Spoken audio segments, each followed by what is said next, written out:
Good afternoon and greetings from sunny Geneva. Welcome again to the Learnings of Leaders series. As always, I'm joined by Peter Vanham, the author of Before I Wasn't CEO, and today we have the immense privilege to have Mr. Julien Tornare, the CEO of Zenith Watches. I would also like to thank our partner for this conference, the Geneva Chamber of Commerce and Industry, who has been inviting Mr. Tornare. Is a contact of Mr. Tornare, and he's the reason why they are the reason why he's with us today. So thank you, the Chamber, to be a partner of EU Business School. Peter, the floor is all yours. Thank you, Luc, and it's indeed good to see you and see everyone on this sunny day. And as you say, it's a great pleasure to welcome Julien Tornare. Maybe also a little bit symbolic then, if it's a sunny day, that we're welcoming the leader of Zenith, the company of watches, of course, not the zenith of the sky. But we'll talk about that in just a little bit. Julien, I want to talk about so many things with you, and thank you, of course, for being with us. But obviously, as always, we want to check in with you first on yourself. How are you? How is the company doing? How are you dealing with the current challenges caused by the COVID crisis? Thank you, Peter. Thank you, Luc. I'm very happy and honored to be here today with you all and to share this discussion with you. Of course, we just went through such a difficult period of time for everyone. And I think it's been a really difficult time, but we also learned a lot during this time. You know, we had to close down the company on March 17th. We had to work from home. We had to transform ourselves, to modify the way we're doing. We had to increase our digital operation. And I think it's been a very tough but learning curve again for a company like Zenith, as all other companies. Right. I mean, and obviously, you know, you don't need to explain in detail why it would be tough for any company to be operating a business during the COVID crisis. I mean, the mere fact, of course, that you have retail stores means you have to close them and you'll lose a big part of your business. That's quite obvious. What I want to talk to you about a little bit more in detail, though, is this notion of the comeback, of the recovery. How is it possible to get out of this crisis, at least on the economic front?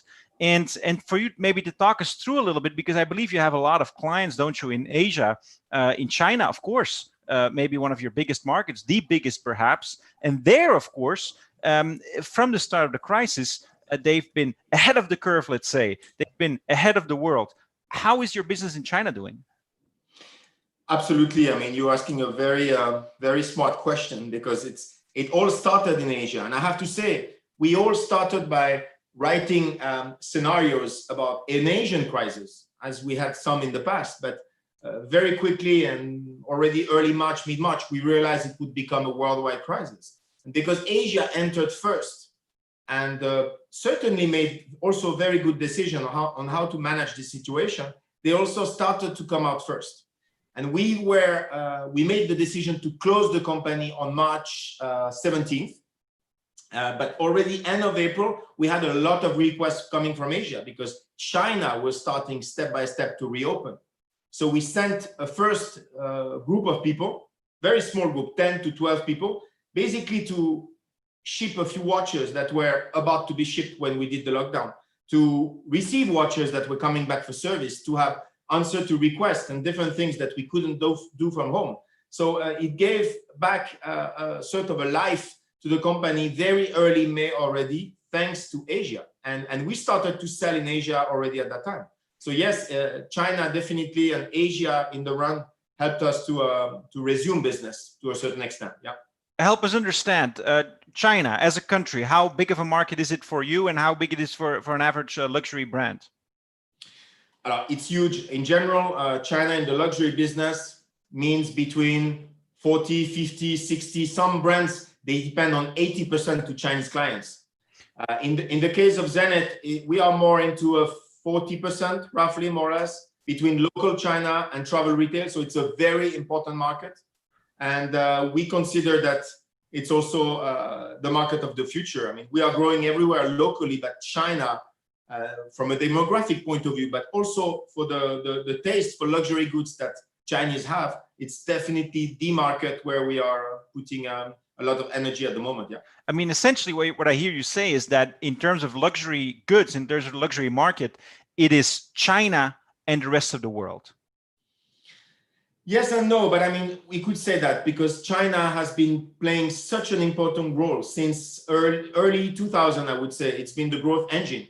As you know, and we'll talk about that later, but I was living in Hong Kong and I was going almost every week in mainland China, and I could see not only the growing power of China for the luxury business, but also the transition between the very first generation of Chinese buying European, American luxury, and then the second generation.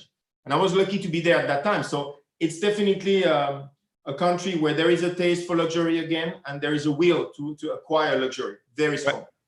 It's something we'll talk about in a minute, indeed, but just that notion of the first and the second generation, of course, you talk about real generations. I mean, the sons and the daughters of the first generation are the second generation, but it also has a second meaning, doesn't it? It's also a second generation in terms of they are not looking automatically anymore to what's hot in the US or what's hot in Europe. No, they develop their own taste. And they say, are you a genuine brand in our country, in our market? And in that sense, too, they differ from the previous generation, don't they? Definitely. I mean, when I mean first generation, it's mostly people that were born and raised in China, of course, but they lived most of their life in China. The first door to the Western world was basically Hong Kong. And this generation, they were going massively to Hong Kong or close by, nearby locations around China. For obvious language reasons, because most people, they could speak only Mandarin or Cantonese. And of course, the second generation, they became much closer to Westerners. They're much more global citizens. They studied abroad, they speak English, they travel around the world. So they are also evolving in terms of how they approach luxury. They were born in a pretty wealthy family for those buying luxury. So they're getting closer to worldwide clients versus their parents' generation. Yeah. Global luxury consumers, but with Chinese characteristics. Can we summarize it like that? Absolutely. That's excellent. To close the point on COVID and on your stores, so what can I imagine? I'm in Hong Kong, I'm in Beijing, I'm in Shanghai. I can go shopping, and if it is in its store, and if I go to one of those stores, plenty of other people around me.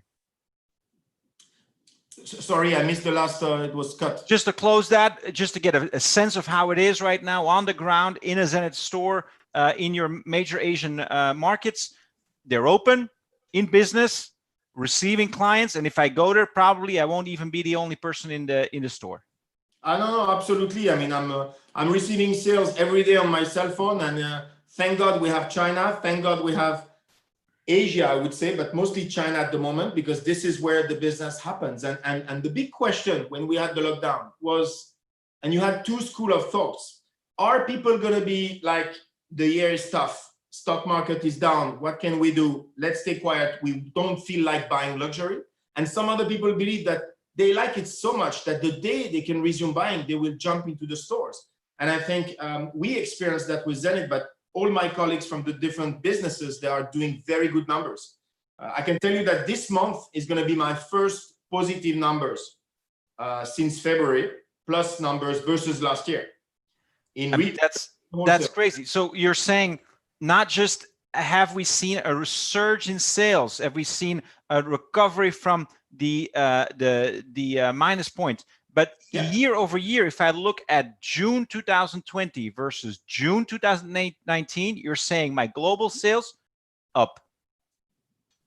In China. In China. And of course, China being 40-50% of the business, huge relief, of course, for your global business as well. That's remarkable. Do you think that may explain, we were so mystified, many of us, by the jumps in the stock market globally? We saw a huge recovery in stock prices, wondering, where did that come from? We're not seeing retail sales. We're not seeing consumer confidence. We're not seeing business confidence. Does it come from China? Is that part of the explanation? It's difficult to say. I was like you. I was very much thinking about the disconnect between the financial world and between the real economy, because we were experiencing such a way down, such a crash.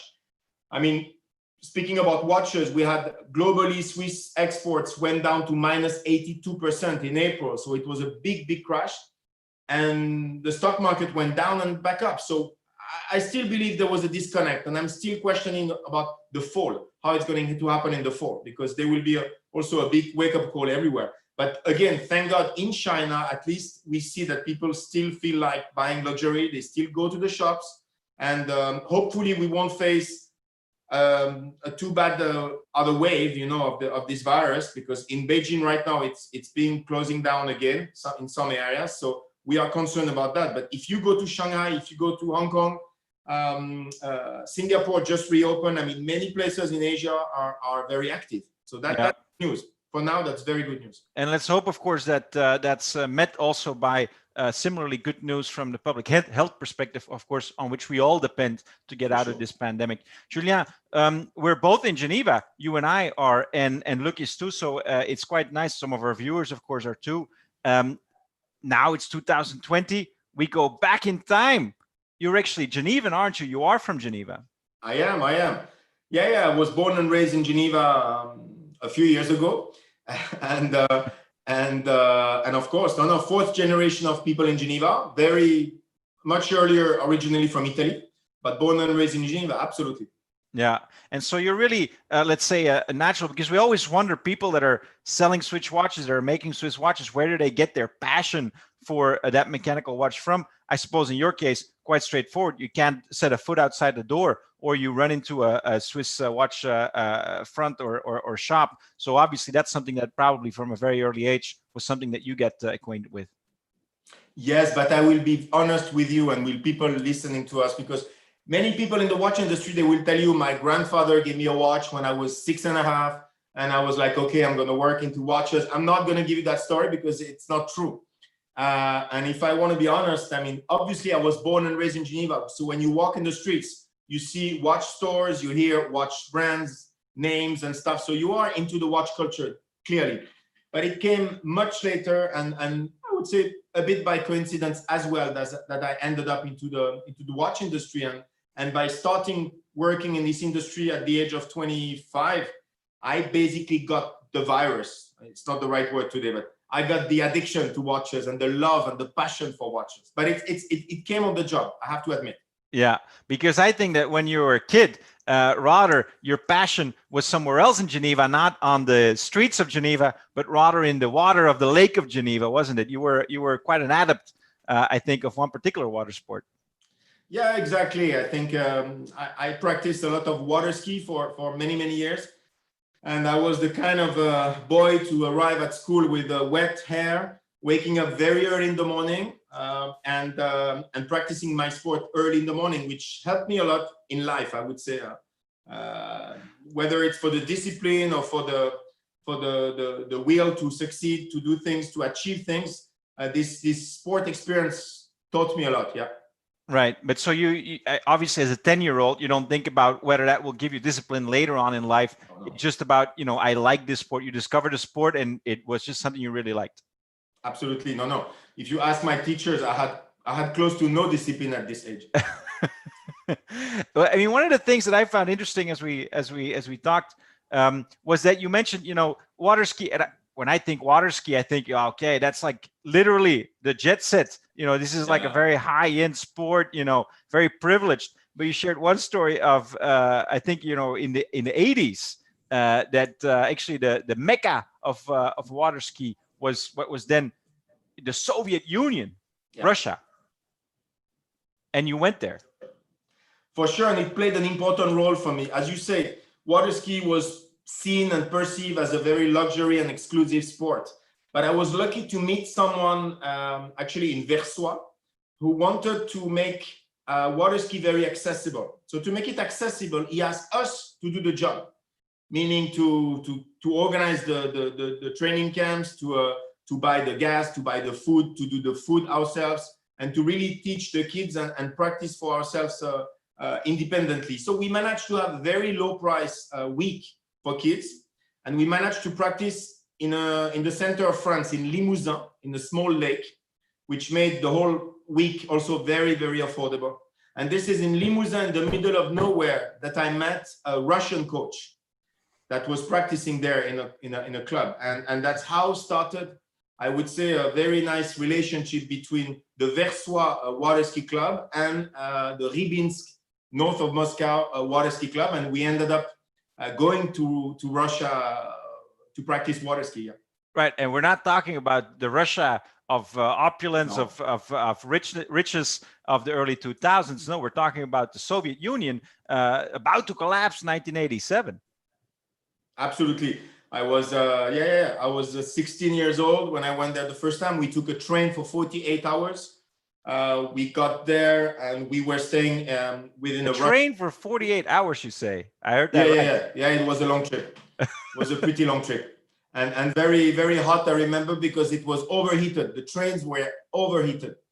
And I lived like 3 months within a Russian family. I could only speak French. At that time, they obviously could only speak Russian. So we had to manage, and it was tough, but it was a fantastic experience. And my first, I would say, real cultural experience in terms of different culture, you know, because as a kid, I was going to France and Italy and Switzerland. That was it. Here, I was exposed to a very different way of life. Right, and I suppose you still speak some Russian as a consequence of that. Yeah, choo-choo. That's excellent. But so that's your first international experience, and then afterwards, of course, you get on to studies. I suppose in Switzerland, you also have to do your mandatory Swiss military service. Yeah. I mean, pretty much at that point, a rather straightforward career path. You go to study economics, you go to do your Swiss military service, and you get an extra master's. I think it is in London, right? So far until that age of 25. You know, the water ski, really something special, then regular track as a student. Yeah, exactly. I was pretty much the kind of Swiss guy who normally ends up into banking, you know, because I did my military, I did the things. And I actually tried some banking with an all-around internship, and I didn't really enjoy it. So I was wondering, what should I do? And I worked for a few months, then I went abroad, as you said, for my master's degree. And this is when I received a phone call from a friend of mine who told me there was a position within a family-owned watch company called Raymond Weil. And they immediately, I flew back from London to Geneva, and we talked about the job. And of course, I was 25, and I was really feeling, I was missing confidence. You know, I believe I just know theory. I need to learn practice, how it's going to happen. And I have to say, it was a great first opportunity for me. Yeah. No, it certainly was. And, you know, we sometimes wonder also when people, you know, you say, you know, I'm Swiss, so I was going to be a banker. I mean, I can see how it's a natural path, of course, for many people to work in the wealth industry, which is wealth management industry. Same thing with watches. But you say it was more about serendipity. As a matter of fact, if I have to point back, because I don't have a friend that would call me to go and work in the watch industry, you know what I mean? Like, I just don't have those friends. But for you, you had that friend. And actually, I think you mentioned is a mother of a friend, right? And you knew that person, not because of the fact that you were wanting to go work in the watch industry or you wanted to go into banking or whatever it was. It was because of that previous activity of water ski. Yeah, you know, life sometimes is very surprising. And I have to say, this woman was the mother of a schoolmate. And she basically, because I was actually sick the day they were introduction to water ski in Geneva. I was sick. I didn't receive the paper that was given by the teacher. And she went to my place and she gave it to my mother. And she said, Julien, he likes water. You should take him there. So she was the one that put me basically into the water ski world. And many years later, she called me when I was studying in London. And she asked me, you know, I think you have the right personality for a job that one of my friends' CEO is looking for. So would you mind flying back to Geneva? I had no clue. And I said, okay, I flew back. So to be honest, after those two, because she played a key role in my hiring of that job, and of course in my water ski years. So I was sure she would introduce me my wife at some point, but she never did. You know, I had to find her by myself. So that's how you ended up in the watch industry. And you mentioned it. You went to work for this small but very known brand, Remo Weil. Yeah. Very often when I hear Swiss watch brands, I'm like, you know, where did they make up that name? In the case of Remo Weil, it's not really hard to guess. Actually, the CEO of the company was Remo Weil. Yeah, I was so lucky because I was 25 and I worked a few years with Mr. Remo Weil himself, who was the best one. I wish he was still in this world because he would be an amazing guest for you, because he started his company at 56, just after being laid off from another company. And he put this company together at the age of 56 and managed to build an amazing business. And when I was there, he was 72. And I learned a lot from being next to him. From my very first business trip until my last day in the company, he was a great source of inspiration and probably one of my first mentor. Yeah. Right. So, I mean, it's pretty amazing, isn't it? And the role of mentors, and you know, for anyone starting their careers is very important. And of course, to have such a person, you were working directly for Mr. Weil, must have been great. But of course, there's another side to that, isn't there? Which is that once you're working in such a small family company and you're working directly for the founder, then obviously you're 25, 26, 27, you want to get ahead. And then that can become a little bit of a barrier. Was that something that happened to you? No, for sure. I mean, first of all, at 25, I had probably a job perspective of 2 to 3 years. And yes, as you said, I was reporting to the CEO. Okay, they gave me a few more responsibilities here and there, but I felt like I was a bit claustrophobic. You know, I wanted to know that I had perspective, that I had opportunities ahead of me. And I'm not sure now about students if they still dream about the big names. But when I was young, we can ask you later on. We'll see. Yeah, we'll hear directly from the students. Absolutely. When I was 25, I mean, I was dreaming about the big names. And when I approached the Richemont Group, which was a reference in watchmaking and in luxury business, I was super happy to join that group because I knew that they would give me many different opportunities. That's how I got hired at Vacheron Constantin. And so that's basically what you did then. So you worked a couple of years for Remo Weil. That gives you that into the watch industry that you need if you want to continue working in it, of course. You have a certain track record, I assume, of you know, doing a couple of things right. You learn a lot from Remo Weil, a real legend of the industry. And so then you end up with that, you know, big international luxury group that is of which Vacheron Constantin is then another brand is part of it, and that's where you continue your career. Now you're saying, I'm 27, 28, I've got a work horizon, 2 years, 3 years. I mean, I think we all know that, but you worked at Vacheron Constantin for 17 years, I think, isn't that right? So what keeps you there? It's the main reason is probably people that I met, people that inspired me, gave me opportunities, because I was still very hungry and ambitious. So I wanted to move on. And as you said, I expected probably to stay, let's say 2, 3, maybe 5 years. But I thought that I was pretty lucky to meet the right people, and they gave me opportunities because, I mean, I worked in Switzerland. I was sent to the US at the age of 32. Then I went to Hong Kong for 7 years. And I didn't see these 17 years, to be honest. I ended up being 40, 43, 44 when I finished at Vacheron. And I never believed I would stay that long. Right. But it gave me great opportunities. And I really loved and enjoyed my jobs. And that's when you're older, you realize how much you need to like your job to be happy, to be someone happy. Yeah. Right. Now, you say, well, I ended up going to the US, I ended up going to Asia, I saw the whole world, which sounds amazing if I'm 28 years old, but that's not the first job they gave you, is it? Because I think you briefly worked as sort of a sales manager or a marketing manager for the Europe and Middle East region, but then very quickly afterwards, you know, that cosmopolitan world that you were in charge of was the Swiss market. So you were going from village to village. Yeah, but you know, this I made the right decision, because my boss at that time, he asked me, do you want to stay an area manager, a sales area manager, supervising basically many markets, but you never really get deep into it. And he said, I need someone to look after the Swiss local market, domestic market. And I thought, you know what, if I learn in depth what's working inside the market, I'm gonna learn a lot. And it's gonna be a very different perspective than being supervising a group of markets. So I said, on the paper, it looks maybe less glamour, but at the end, I will definitely have more credibility to take over a bigger market in the future. And I made the right decision at that time when he gave me the choice. And you know, Switzerland is a great laboratory market because it's small, but you speak let's say I try to speak 3 languages.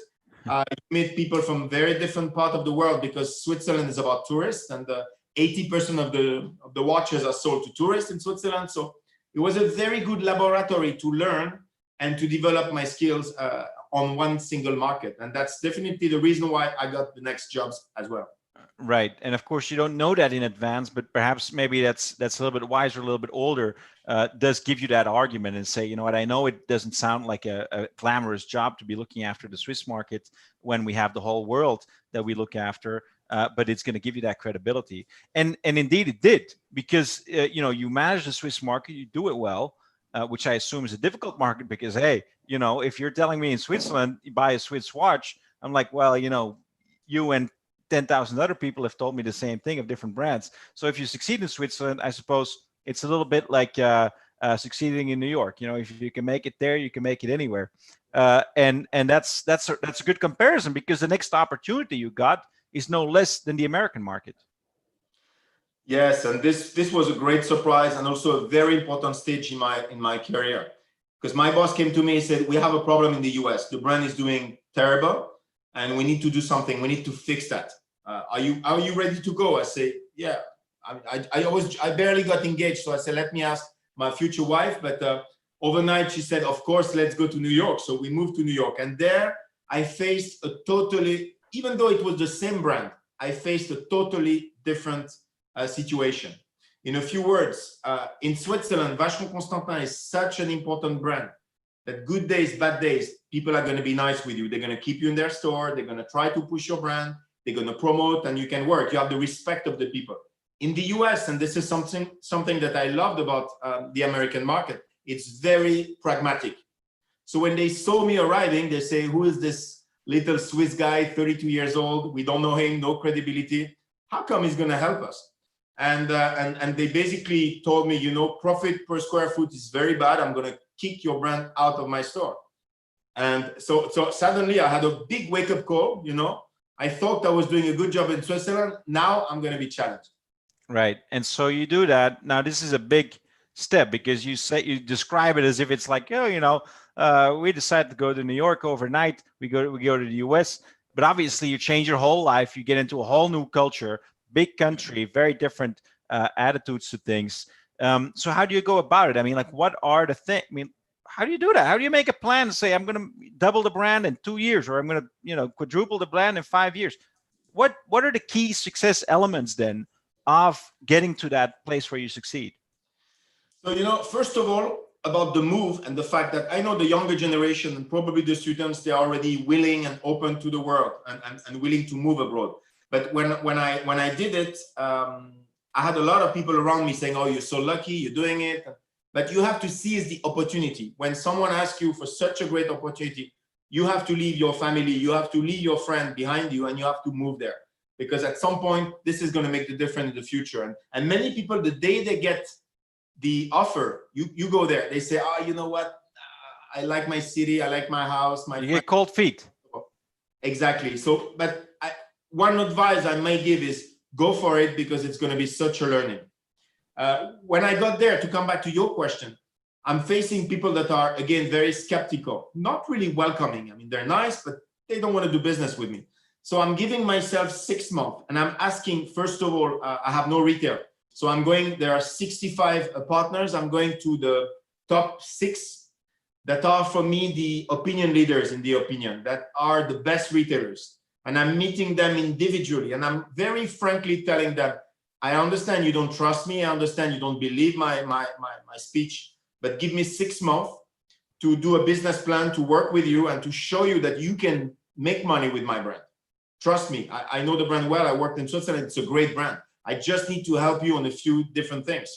And I have to say, out of the 6, 5 trusted me and they agreed. And I did not spend a lot of time home because I was working really, really hard over the few months because I had only this window to trust these opinion leaders. I knew if I could do it, they would talk positively to the rest of the market. Right. And the first test would be successful. But and so it really I approached it. Yeah. It really is. Sorry to interrupt you. It really is. It sounds. You look at a market like that. You say it's huge. You don't know where to start. But then you say, if you think about it, don't look at the whole. Think about the parts that it consists of. And the parts that it consists of are a dozen, 2 dozen thought leaders, influencers, even if the word didn't exist perhaps back then, but people that really are going to change other people's minds. And that's how you can win a big market like that. For sure. And you know, it's not only on the market side. I don't want people to think I'm blaming American dealers during those days. It's also our headquarters at that time. They already had the feel that the future was China, China, and China. So they were investing massively in China, putting more or less all their eggs in the Asian market, and in particular in China. And they thought, you know, Americans, maybe they're not going to buy super high-end luxury watches. They don't like it as much as Asian. And that was a mistake. It's just because the brand didn't do the right work. So I had to convince the retailers, but I also had to come back to Switzerland and say, listen, guys, US is a rich country. There are plenty of clients here. And if we do the right job, we can do a fantastic business in America. But I need your help. I need more communication. I need means to develop the market. I need special products for America, etc., etc. And it was a great challenge and experience for me to work on both sides and to manage to develop the brand. Right. And of course, there's nothing that says authenticity in terms of selling a Swiss brand, like having an actual Swiss person managing the brand. And the other thing you mentioned, which I thought was quite interesting, you have this description that you mentioned, you know, I gained the market wrist by wrist. That's really how you look at it. Yeah, yeah. I like to use this expression because it's literally what I did. I spent my days and evenings in dinners, in events, and I was sometimes crossing the whole country to have a dinner with the watch collectors, and I was selling 5, 6, 7 watches. And I was like, okay, this is people that are happy with the watches. They're going to talk to other people, and step by step, it's going to happen. Vacheron Constantin is a very high-end luxury brand, a very high average price. So you don't sell quantities, you sell experience, you sell quality, and each wrist was a little step to the victory. Right. That's absolutely an amazing expression. So you succeeded in the US, then you're like, you know what, maybe we are a little bit homesick. We're okay to go back to Europe. Okay to go back to Switzerland. Although, of course, there's that call from Asia. There's that you know, the big future, let's be honest, is there. You thought that at the time. So you come back to Europe, you're kind of settled in here, and then a big opportunity, manage the whole Asia Pacific for the brand. Yeah, I mean, as much as the US opportunity came when I did not expect it, when I left the US, I talked to my CEO. I said, listen, I really want to go to Asia at some point. I know after America, Asia is the place to go for luxury business. So I want to be there, but the job was taken. So my CEO told me, listen, I need help here as an international sales director. Join me here, and you have my commitment that at some point, if there is an opportunity in Asia, I will help you to go there. It's okay, fair enough. So we went back home. We make both our families very happy. We come back with a first son and a second one on the way. So everybody's happy to see us. And when we barely finish unpacking, the guy in Asia is leaving, and my boss is telling me that there is the job for all Asia Pacific responsibility based in Hong Kong. And I'm like, okay, let's repack and go, because this is something we have to do. Yeah. And here we move as a family to Hong Kong. Yeah. And so, it's sometimes, of course, because we go over it quite quickly, but it is sometimes tough, isn't it, to sort of make those professional decisions when you have your whole private life. You have a family, you've got an extended family, you've got little kids at home. How do you make those decisions at those moments where you say, I really like to be here. It's great to have my family around, but I'm going to follow my dream. How do you do it? It's tough. And again, one learning I had from these different expatriations, it's unless you go by yourself, but if you go with your wife or a family, it's a team experience, and you have to get everybody on board. When we moved to Asia, my wife, who's a single child, her dad was sick, was getting badly sick.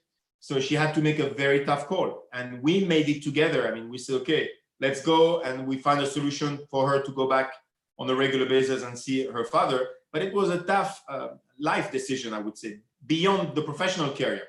And I think even today, when I send people now I'm the one sending people over the world. And I always keep in mind that probably 50% of the success rate is with the family and the private life. That if people feel good in a location where the family feels good, then you did 50% of the integration.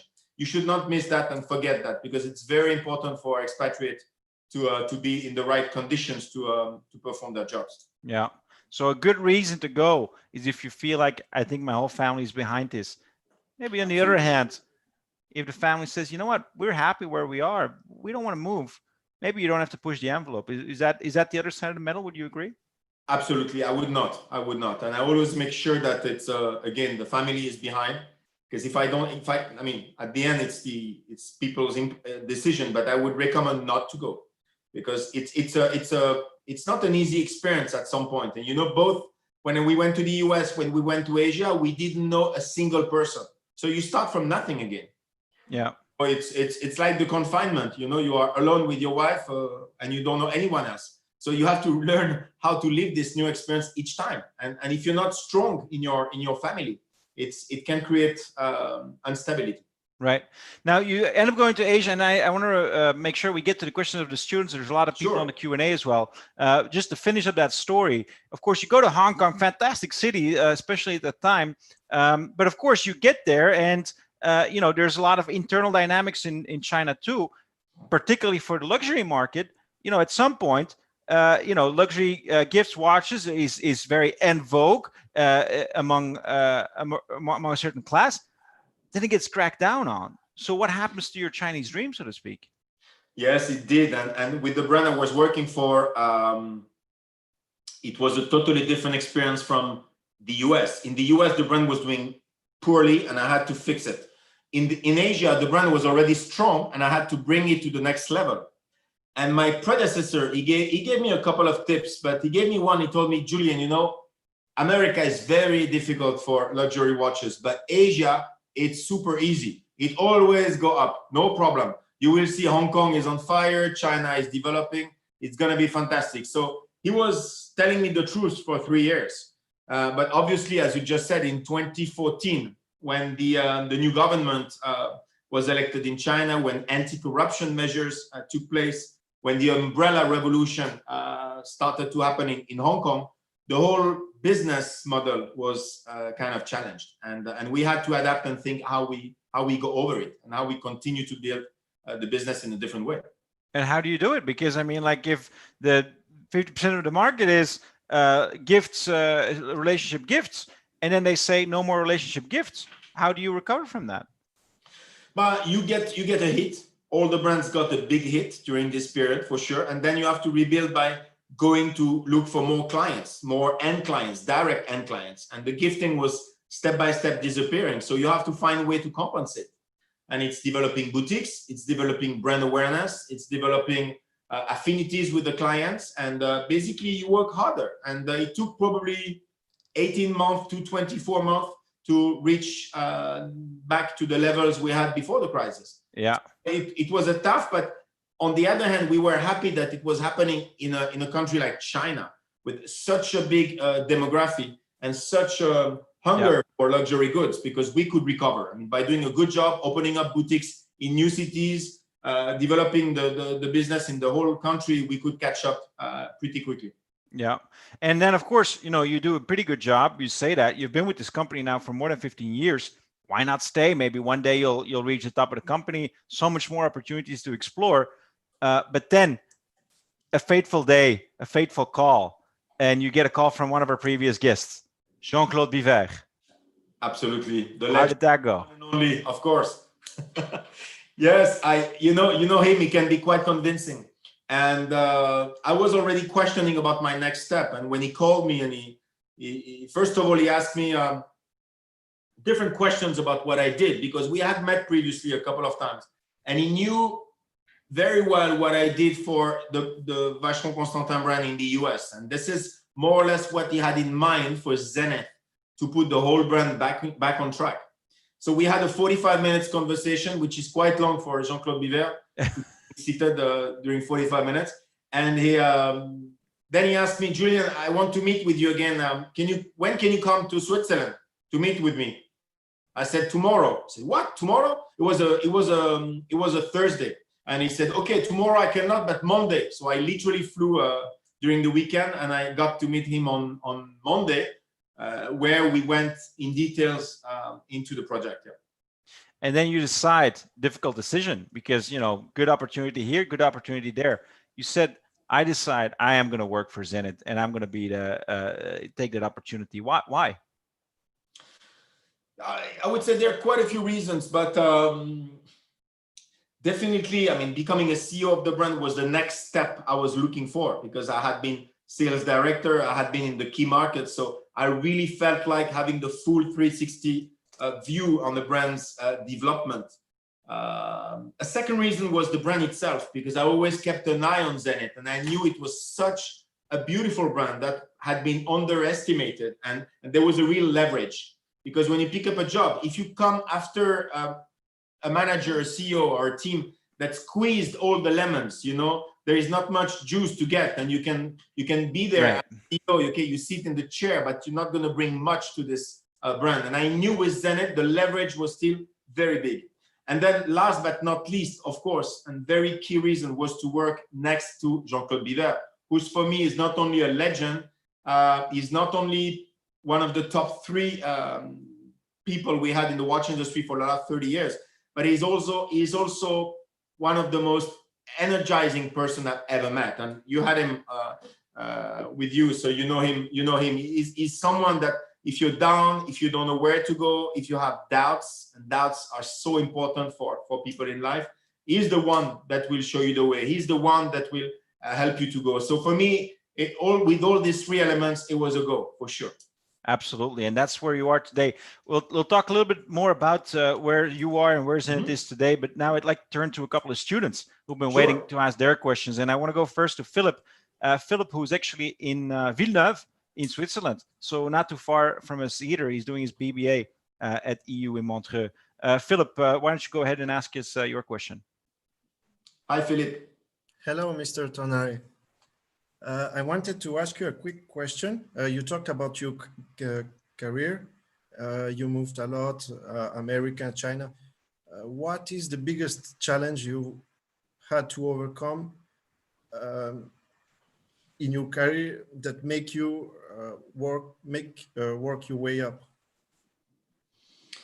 There have been quite a few, but I would say the most difficult part of the business is to is people, basically. It's the best part, but it's also difficult to manage people and to get people on board, and I think when you go for a new job, often your boss will ask you to change things and to develop a new strategy and to implement new tools into the business and in order to reach the objectives. And I would say one of the most challenging is then to change the perception of the people, because when you arrive on a new job, first of all, everybody's scared because they believe you're going to change the team.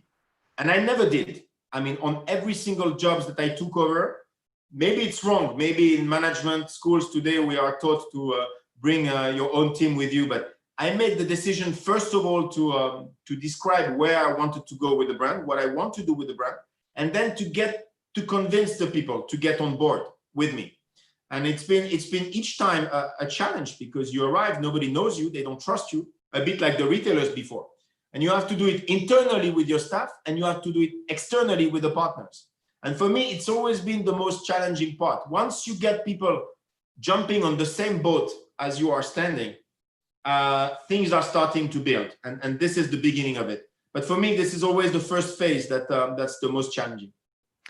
Maybe Julien has a follow-up to that, because we see some students also online, Chris Yeah. Boudet and Gabriela Miteva, asking some questions about, maybe the most challenging moment is one that you didn't even realize that happened, which is to enter the industry and to get you a shot to begin with.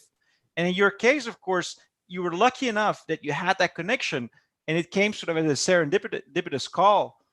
Any advice for people who are starting out today, who'd like to go in the luxury industry, or people, who don't have that friend's mother that can get to such a serendipitous call?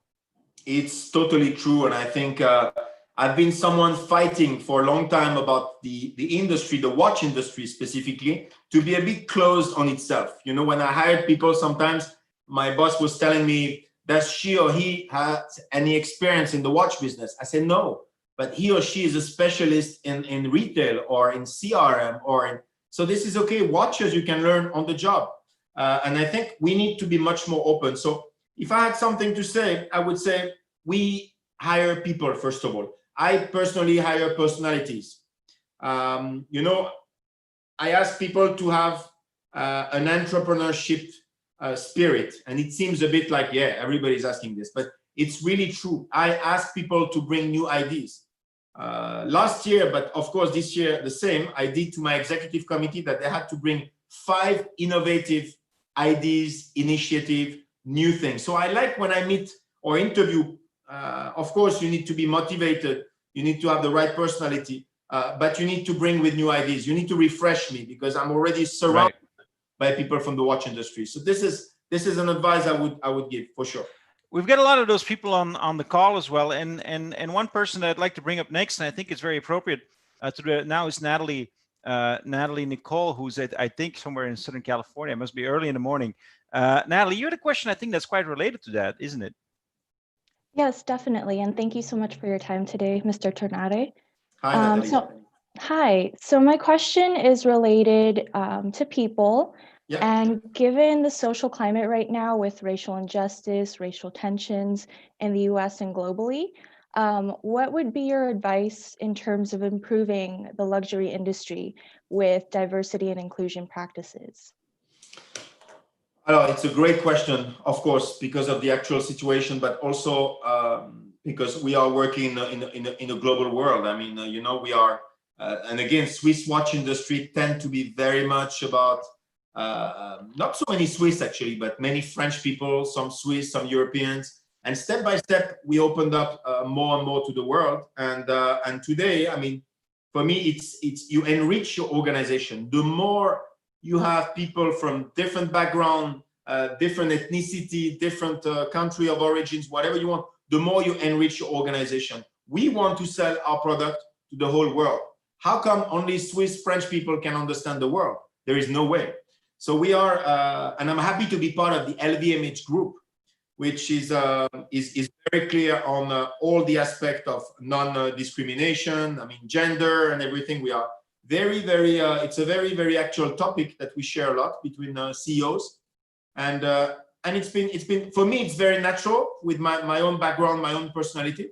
But I think it's very important in today's world to put it on paper and to go for it. So that's the way we do. Yeah. There's of course. I'm trying to have as many nationalities as possible in our company. Do you have an idea of how many nationalities are in your company? I would say we have probably more than 20. We're not a big company, but we have easily 20 different nationalities for sure. Because of course there's the aspect of sort of, let's say, the pressure that comes, the stick, if you will, the pressure that comes from people that are protesting and people that are objecting to certain practices, and who say, if you don't change your practices, we will not buy your brand anymore. We will publicly shame you, et cetera, et cetera. That's let's say the negative reason to do it, which is that if you don't do it, you're going to suffer. There's also a positive reason to do it, which is to say, over time, a number of companies have realized if we put in charge of our market somebody who's local that understands the market better, we're going to perform better. If we put in charge of our market, let's say for our line for men, for women, for X, for Y, and Z, somebody who really understands that particular segment, well, guess what? We're going to do better. You know, how has that evolved for you? Because obviously you're not your own fault, but you're of course a certain product of that previous generation, let's say, when it was not yet like that. How is it for you as a leader, and how have you been able to evolve your own ways in that way? You know, again, for me, it's a question of mindset. And I always told myself and my kids when we were living in the US, when we were living in Asia, we are not from there. We have to adapt to the market. You know, we are a global brand. We sell our watches all over the world. But I mean, what's bringing the organization to the next level? Of course, you work with local people because they know the market better. But you, as a foreigner, you need to adapt. You are the one adapting, not the country welcoming you. And I think it's very important that you create this kind of dynamic, and not only by, I would say, people from HQ going to the markets, but we also bring back people from the markets to the HQ. You know, and it's not only a question of nationality, of ethnicity, of culture, of religion. It's also a question of having a good balance between markets and HQ people with different perspectives, different glasses. They see the world in a different way. And I think it's just for the good of the company, of course, the people, but good of the company to have this kind of move around. So we try to promote a lot the move between the different structures that we have all over the world. I think it's part of today's world. This is the world we live in today. Yeah, Natalie, I was just going to quickly bring you back, if it's possible, and see if you have any follow-up questions to that, or Sure. is that sort of satisfy your question? No, that definitely answered my question, and it makes me hopeful that there are leaders like you in the luxury industry who have that mindset. So thank you. Thank you, Natalie. I mean, one of the questions that we also often got, and this is why I quickly came back to Natalie, is because, of course, we're also asking this perspective from people that are developing their own careers, and that might be looking not just, you know, for a company to understand what their practices are and how they hire, etc., but for themselves. How can I start a career? What's a way for me to get a foot in the door? I think it was the way you phrased it, Natalie. How can I get my foot in the door in the luxury industry? That's a question that I think applies for many people. What are some key success factors? You talked about, you know, having innovative ideas, etc. What are some other things you're looking at? Quite a few. I mean, I could talk about the values, but I think the values of the company, of LVMH, but I will tell you more about personal qualities that I'm very much focusing on when I meet people, and how I try to help people to get on board. As I said, being very, very entrepreneurial is key. I mentioned it already. In the luxury business, we tend to be a bit conservative sometimes, and I can talk for hours about brands that are sometimes turned to the past. I think today we have a lot of challenges on how we appeal to a new generation, to millennials, how we keep them interested into luxury good industry. And I think it's by bringing innovation, it's by bringing creativity. Luxury is not about repeating the past. If you do that, you're going to end up being a museum brand or a museum industry. I like to ask people to bring innovation and creativity in what they do. Even though we have 155 years old as a company, we ask people to really think about not so much the best practice, as we tend to say, but the next practice. What are going to be the next practice? And this is why we've been hiring people that were coming from different sources. And some of them I met in in some innovation summits that I attended, some schools, because I'm very much in contact with schools. And I want people to surprise me. Sometimes it's, the other day I hired someone who simply sent me a letter, you know, through my LinkedIn account. I try to answer to most of the letters, but that one was very interesting because he put some perspectives on how we could or we should do the business in a different way. And I thought it was such a different and interesting approach that I got in touch with this person, and we ended up hiring her. So it's amazing. Different entrance door, but I think try to attract attention and not give us the simple basic resume and letter. That's excellent. I want to bring in the last student that has a question for you, Dara. Dara, who's from India, but studying in Barcelona, and I think if I got it correctly, she's actually in Murcia right now. Dara, you had a question on the luxury market. Yeah.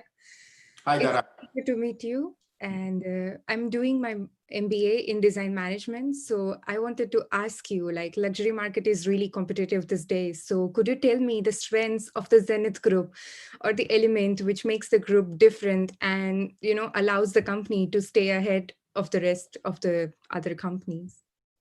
Thank you, Dara. It's a very good question, and all the best for your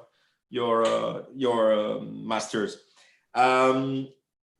We basically, Zenith, I'll try to make it short, but Zenith is a 155 years old company, watch company. So a long tradition, a long heritage. And as I said before, many brands that have a long history, they tend to repeat the past because it's reassuring. You do revival, you do tribute to XYZ edition that you did 40 years ago. You stay where you are. It's very safe in a way. But you are going to die if you continue to do that. And you have other categories of watch brands that have no history. They're just starting. Like if you set up your brand tomorrow morning, you're starting from a white sheet of paper. So you can do all the creativity, the innovation, the craziness, the colors. You start from nothing, so you cannot hurt anyone. I think it's wrong. And I learned this lesson when I met a group of people who made the famous movement El Primero in the late 60s.